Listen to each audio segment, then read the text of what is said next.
Hello traders, FX Pip Collector here. Today is Thursday, March 21st, and this is my recap of the top viewed videos of the day. And the pound US dollar came in number 2 today, so I'm going to do a quick recap. If you'd like to see my full top-down analysis on the pound dollar, make sure you check out the video linked at the end of this video over here.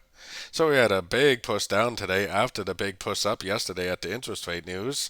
I do believe this is the end of an ABC correction on like the daily time frame. That means that this move down is probably a 1. I think this is likely to be a 2. I believe this big push down is the beginning of a wave 3, and if that's true, it is going to continue to make lower lows, lower highs on the 4-hour and daily time frame. So taking it down to the 1-hour time frame, I definitely think this is a very strong move to the downside, and I for sure wouldn't be trying to go short right now. What I would be doing on like the 1 hour, maybe 30-minute, 15-minute time frame, waiting for a nice push up, even a break of structure on the 15-minute time frame to the upside. Once that happens, I would throw my Fibonacci retracement on there. And for me, being a day/swing trader, I would definitely wait patiently for the three-way pullback.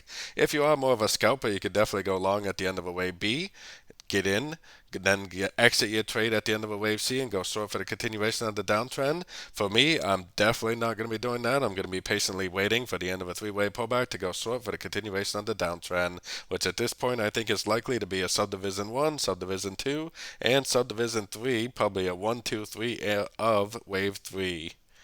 So don't forget to join my free Discord channel. The link for that is on the screen and in the description. Thanks and happy trading.